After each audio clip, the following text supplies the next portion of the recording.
수출 부진과 구조조정 여파로 지난달 실업률이 11년 만에 최고치를 기록했고 제조업 취업자 수는 석 달 연속 감소했습니다. 지난달 은행권의 가계대출이 6조 1천억 원 증가해 8월보다 증가폭이 약간 감소했습니다. KB국민 등 6대 은행의 10월 가계대출 증가액도 5영업일 동안 지난해 같은 기간보다 42%가량 줄었습니다. 삼성전자가 3분기 잠정 영업이익을 5조 2천억 원으로 수정 공시했습니다. 지난 7일 발표한 7조 8천억 원보다 2조 6천억 원 감소한 것입니다. 갤럭시 노트 7 단종에 따라 추정되는 직접 손실을 반영했습니다. 현대자동차가 지난주 미국에서 80만 명 이상의 고객을 대상으로 보상에 합의한 세타2 엔진 장착 차량에 대해 국내에서도 보증 기간을 연장하기로 했습니다. 여러분 안녕하십니까? YTN 경제특화 뉴스 쏙쏙 경제입니다. 삼성전자의 폭락세가 진정된 영향으로 오늘 코스피는 소폭 오르며 마감했습니다. 코스닥은 기관과 외국인이 동반 매도에 나선 탓에 6거래일째 내렸습니다. 미국의 금리 인상 기대감 이어지면서 원달러 환율은 3원 20전 상승 마감했습니다. 자, 갤럭시 노트 7 단종에 따른 충격 이어지면서 삼성전자 장 초반 3%대 급락세를 보였는데요. 이후 낙폭을 회복해 결국 0.65% 하락으로 끝났습니다. 삼성물산이 3.86%, 현대차는 1.49% 상승했습니다. 자, 이번 주 후반에 주요 백화점들이 코리아 세일 페스타 막바지 기획 행사에 들어가면서 롯데쇼핑 2% 이상 강세를 보였고 신세계와 현대백화점도 매출 기대감에 동반 상승했습니다. 또 모레 법원이 개최하는 STX조선의 관계인 집회에서 회생 계획안이 통과될지 모른다 이런 기대감에 STX가 26%나 폭등했고요. STX 중공업과 STX 엔진도 7% 이상 크게 올랐습니다.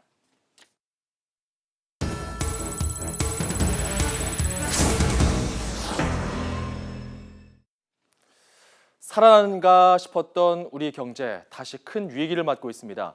우리 대표 기업인 삼성전자와 현대자동차가 리콜 파문으로 당장 수출이 뚝 떨어지고 있고 청년 실업률이 또 역대 최고치를 기록하는 등 고용 한파도 이어지고 있습니다. 악재가 겹치고 있는 한국 경제, 경제부 박소정 기자와 함께 짚어보겠습니다. 자, 먼저 새로운 소식부터 살펴보죠. 네. 일단 오늘 실업률 통계가 새로 나왔는데요. 고용 한파가 이어지고 있는 모습이에요. 네, 그렇습니다. 특히 제조업에서 고용이 또 줄었다는 게 눈에 띄는 대목입니다. 네. 지난달 제조업 분야에서만 취업자 수가 7만 6천 명이 줄었습니다. 석 달 연속 감소세인데다 그 폭이 갈수록 커지고 있습니다. 제조업 고용 한파가 계속되고 있는 겁니다. 전체 실업률은 9월 기준으로 2005년 이후 가장 높았는데요. 특히 지난달 청년 실업률이 암울합니다. 고개 숙인 이 청년의 모습처럼 9.4%로 9월 기준 역대 가장 높았습니다. 취업하지 못해서 괴로워하는 청년들이 갈수록 늘어난다는 얘기죠. 수출 부진도 다시 심각한 국면으로 가는 모양새입니다. 지난 8월의 수출은 20개월 만에 가까스로 반등에 성공하면서 플러스를 기록했는데요. 지난달에는 다시 5.9% 감소로 돌아섰습니다. 현대차 파업, 노트7 리콜 사태, 또 한진해운 법정 관리에다 철도 파업까지 엎친 데 덮친 모양새입니다. 그리고 이번 10월 1일부터 10일까지 수출액은 지난해 같은 기간보다 무려 18.2%가 떨어졌습니다. 짧은 기간 집계지만 일시적이라고만은 할 수가 없습니다. 품목별로도 보겠습니다. 승용차의 수출은 51.9%나 크게 내려갔고 휴대전화를 비롯한 무선통신기기 수출은 31.2%가 줄었습니다. 다른 분야보다 이 두 가지 분야의 감소폭이 가장 큽니다. 자, 그런데요. 이 수출 타격이 더 커질 수도 있다는 우려가 나오고 있거든요. 아무래도 갤럭시 노트 7 단종 사태와 현대차 파업, 그리고 리콜 논란 등이 앞으로 좀 더 영향을 미치지 않을까 이런 전망이 나와요. 그렇습니다. 우리나라를 대표한다고 할 수 있는 두 기업, 커다란 악재를 만난 것이 수출에 적지 않은 영향을 미칠 것으로 보입니다. 삼성전자와 현대자동차 두 기업 모두 리콜 사태에 휩싸여 있는데요. 먼저 삼성전자는 사상 초유의 노트7 리콜 사태를 결국 수습하지 못하고 공장 가동과 전 세계 판매를 멈췄습니다. 화려하게 등장했던 노트7은 결국 스마트폰 시장에서 퇴장하게 됐습니다. 주가는 폭락했고 삼분기 잠정 영업이익도 수정해서 발표를 했는데요. 지난 7일에 발표할 때는 7조 8천억 원이었는데 단종 사태를 반영하면서 무려 2조 6천억 원이 깎여서 영업이익을 5조 2천억 원으로 다시 공시했습니다. 전 세계에 팔린 노트7 가운데 이미 교환이 이루어진 물량이 120만 대인데요. 아직 교환하지 않은 물량 모두 다 합치면 180만 대, 또 이것을 모두 합치면 무려 300만 대에 이릅니다. 그러니까 폐기해야 할 물량을 모두 손실을 반영을 한다면 단기 손실 규모가 3조 원대에 이를 것으로 전문가들은 추산하고 있습니다. 또 앞으로 이어질 수출 손실 규모는 추산하기조차 어렵습니다. 자, 그렇군요. 자, 이런 상황에서 현대차를 보겠습니다. 현대차 같은 경우도 많은 악재에 부딪혀 있거든요. 최근 태풍 차바로 공장 가동이 멈추기도 했습니다. 네. 여기에 노조 파업에다가 역시 리콜 사태까지 휩싸여 있는데요. 네, 그렇습니다. 이른바 리콜 차별 논란이 이어지고 있습니다. 네, 앞서 지난해 9월 현대차는 미국에서 생산 판매한 소나타 일부에서 엔진 결함이 드러나자 47만 대를 리콜했죠. 바로 이것이 문제가 된 세타2 엔진입니다. 미국에서 이 엔진을 장착해서 생산한 YF 소나타 차량에서 엔진 소음과 시동 꺼짐 현상이 발생하면서 소비자들이 집단 소송을 제기했던 겁니다. 지난 9월에는 미국의 소나타 구매 고객 88만 5천 명에게 수리비 전액을 보상해 주기로 했습니다. 이를 두고 국내에서는 국내 소비자를 차별한다는 논란이 일은 겁니다. 국내에서도 시동 꺼짐과 엔진 소음 사례가 확인된 것만 5건이고 이후 추가 신고가 잇따르고 있지만 현대차가 어떤 대응도 하지 않았기 때문입니다. 이에 대해서 현대차는 미국 현지 공장의 청정도 관리 문제로 발생한 사안이라서 국내에서 생산되는 엔진은 문제가 없다고 반박했습니다. 그런데도 논란이 커지자 결국 정부가 조사에 나섰습니다. 국토교통부는 교통안전공단에 지시를 내려서 시동 꺼짐이나 엔진 소음 현상이 나타나는지 조사를 벌이고 있습니다. 그러자 뒤늦게 현대차는 국내에서도 세타2 엔진 장착 차량의 보증 기간을 연장하겠다고 발표했습니다. 대상 차량은 22만 4천 대에 이릅니다. 이뿐 아니라 현대차는 지난해 6월 국내에서 생산 판매된 산타페 2,360대에 에어백 결함이 있다는 걸 알고도 신고를 누락했다는 이유로 국토교통부에 의해서 고발당해 검찰 수사까지 받게 됐습니다. 네, 이렇게 국내의 탑2 기업이라 할 수 있는 두 기업의 어려움은 고스란히 경제에도 큰 영향을 미칠 수밖에 없는데요. 네. 향후 우리 경제 어떻게 전망할 수 있을까요? 네, 일단 수출에 드리워지는 그림자가 더욱 짙어지고 있습니다. 자동차와 무선통신기기 수출이 커다란 악재를 만난 까닭에 4분기 수출은 다시 증가세로는 돌아서기가 어려운 실정입니다. 매출 기준으로 볼 때 국내 총생산 GDP의 20%를 차지하는 기업이 삼성전자와 현대차입니다. 전문가들은 두 기업의 위기를 단순하게 보지 않고 있습니다. 있는 전자제품에서 자동차 부품은 복합 기능이기 때문에 다양한 수요 창출에 영향을 미치고 있습니다. 그리고 향후 우리 경제에 상당한 기간 동안 좋지 않은 악영향을 끼칠 거로 이렇게 보여지고 있습니다. 기획재정부도 수출과 생산이 부진을 겪으면서 경기 회복세가 공고하지 않다 이렇게 진단했습니다. 여기에 세계 경기도 좋지 않은 상황이라서 앞으로 우리 경제의 전망은 어둡습니다. 는 4분기에도 크게 개선되기 어려울 것으로 보이고 전반적인 연간 성장률은 올해보다도 도리어 내년에 더 낮아질 가능성도 있을 것으로 전망이 됩니다.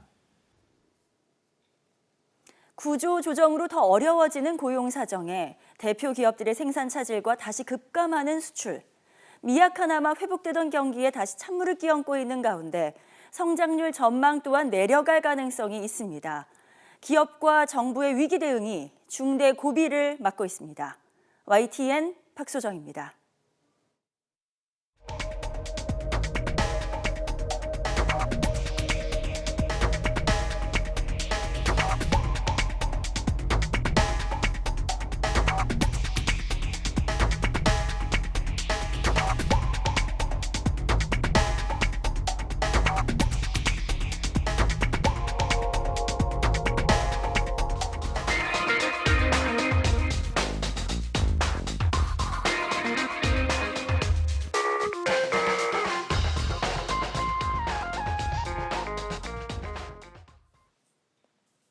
지난달 가계가 은행에서 빌린 돈이 6조 원 넘게 늘었습니다.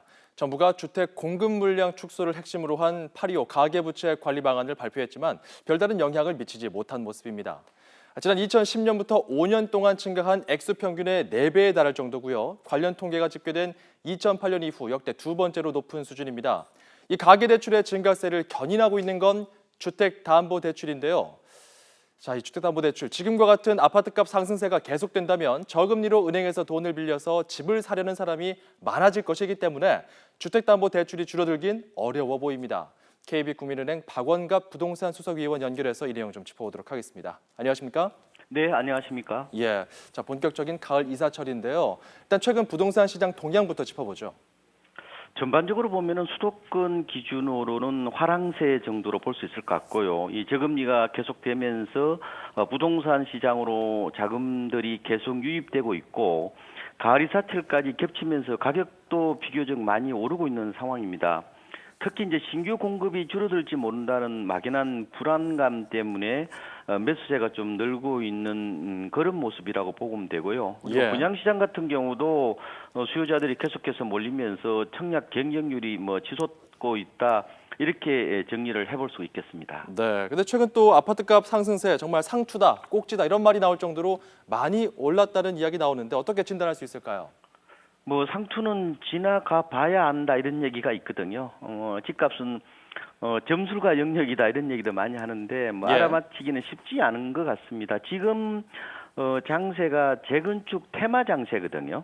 예. 그러니까 재건축 분양가가 워낙 오르니까 재건축 대상 아파트 단지들이 우리도 저 정도 분양가를 받을 수 있겠군 하는 기대를 하고 그게 이제 시세에 반영이 되는 건데 말씀하신 것처럼 단기간 너무 많이 올라서 부담스러워하는 측면들이 있는 것 같습니다. 예. 그리고 아까 말씀하신 것처럼 수출 경제도 불안한 상황이고 대출 규제도 이제 본격화된다고 하니까 그동안 나오지 않는 매물들이 좀 나오고 있는 것 같아요. 예. 그래서 호가는 아직까지 크게 빠지고 있지는 않지만 그동안의 매수세 우위 장세가 약간은 수그러드는 그런 모습들이 나타나고 있다 이렇게 보면 될 것 같습니다. 그래서 그래요. 앞으로 좀 상승을 한다 하더라도 상승폭은 극히 제한적이지 않을까 이렇게 분석이 됩니다. 예.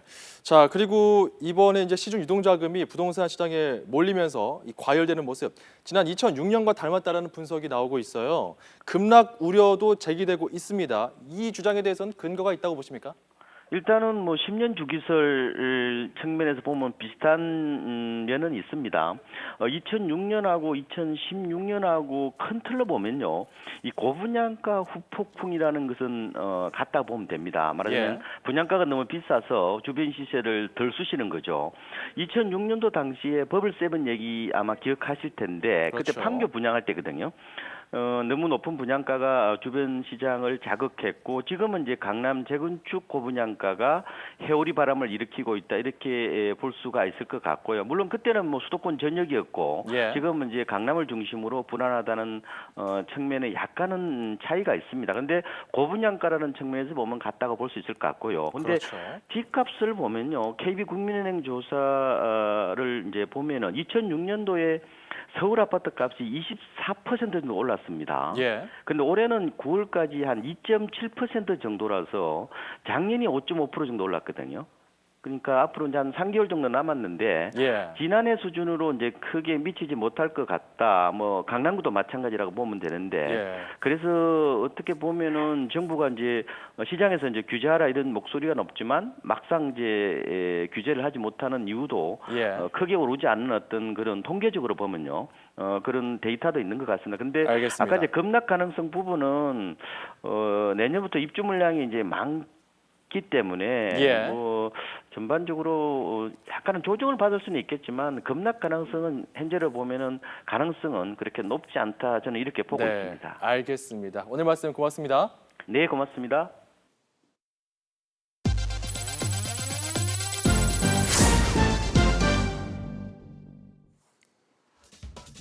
현대자동차가 지난주 미국에서 80만 명 이상의 고객을 대상으로 보상에 합의한 세타2 엔진 장착 차량에 대해 국내에서도 보증 기간을 연장하기로 했습니다. 현대차는 국내에서 세타2 2.4 GDI와 2.0 터보 GDI 엔진을 장착한 차량의 엔진 보증 기간을 기존 5년 10만 킬로미터에서 10년 19만 킬로미터로 연장키로 했다고 밝혔습니다. 극심한 수준 안에 내몰린 대우조선해양이 올해 안에 임직원 10,000명 이하로 줄이는 등 자구한 이행을 앞당기기로 했습니다. 대우조선은 사상 처음으로 생산직까지 포함해 1,000명 규모의 희망퇴직을 접수하고 있습니다. 이후 지원 조직 등을 대상으로 2,000명가량 분사할 계획입니다.